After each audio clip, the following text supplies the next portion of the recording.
Dalam nama Bapa, dan Putra, dan Roh Kudus. Amin. Bacaan pertama tanggal 21 Januari tahun 2021 diambil dari Ibrani bab 7 ayat 25 sampai bab 8 ayat 6. Karena itu ia sanggup juga menyelamatkan dengan sempurna semua orang yang oleh dia datang kepada Allah. Sebab ia hidup senantiasa untuk menjadi pengantara mereka.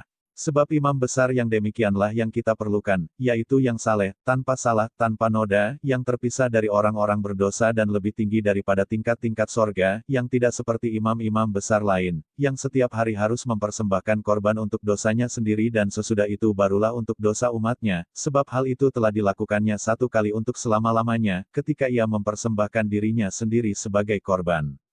Sebab hukum Taurat menetapkan orang-orang yang diliputi kelemahan menjadi imam besar, tetapi sumpah, yang diucapkan kemudian daripada hukum Taurat, menetapkan anak, yang telah menjadi sempurna sampai selama-lamanya. Inti segala yang kita bicarakan itu ialah, kita mempunyai imam besar yang demikian, yang duduk di sebelah kanan takhta yang maha besar di sorga, dan yang melayani ibadah di tempat kudus, yaitu di dalam kemah sejati, yang didirikan oleh Tuhan dan bukan oleh manusia. Sebab setiap imam besar ditetapkan untuk mempersembahkan korban dan persembahan dan karena itu Yesus perlu mempunyai sesuatu untuk dipersembahkan. Sekiranya ia di bumi ini, ia sama sekali tidak akan menjadi imam, karena di sini telah ada orang-orang yang mempersembahkan persembahan menurut hukum Taurat.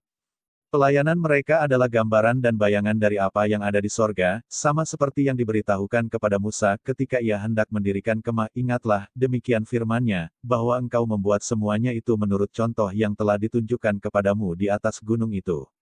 Tetapi sekarang ia telah mendapat suatu pelayanan yang jauh lebih agung, karena ia menjadi pengantara dari perjanjian yang lebih mulia, yang didasarkan atas janji yang lebih tinggi. Demikianlah sabda Tuhan. Mazmur bab 40 ayat 7-8a, dilanjutkan ayat 8b-9, dilanjutkan ayat 10 dan 17. Engkau tidak berkenan kepada korban sembelihan dan korban sajian, tetapi engkau telah membuka telingaku, korban bakaran dan korban penghapus dosa tidak engkau tuntut. Lalu aku berkata, sungguh aku datang, dalam gulungan kitab ada tertulis tentang aku suka melakukan kehendak-Mu, ya Allahku, Taurat-Mu ada dalam dadaku. Aku mengabarkan keadilan dalam jemaah yang besar, bahkan tidak kutahan bibirku, engkau juga yang tahu, ya Tuhan. Biarlah bergembira dan bersukacita karena engkau semua orang yang mencari engkau, biarlah mereka yang mencintai keselamatan daripadamu tetap berkata Tuhan itu besar. Demikianlah sabda Tuhan. Bacaan Injil, diambil dari Injil Markus bab 3 ayat 7-12. Kemudian Yesus dengan murid-muridnya menyingkir ke danau, dan banyak orang dari Galilea mengikutinya. Juga dari Yudea, dari Yerusalem, dari Idumea, dari seberang Yordan, dan dari daerah Tirus dan Sidon datang banyak orang kepadanya, sesudah mereka mendengar segala yang dilakukannya. Ia menyuruh murid-muridnya menyediakan sebuah perahu baginya karena orang banyak itu, supaya mereka jangan sampai menghimpitnya. Sebab ia menyembuhkan banyak orang, sehingga semua penderita penyakit berdesak-desakan kepadanya hendak menjamahnya. Bila mana roh-roh jahat melihat dia, mereka jatuh tersungkur di hadapannya dan berteriak, Engkaulah anak Allah. Tetapi ia dengan keras melarang mereka memberitahukan siapa dia.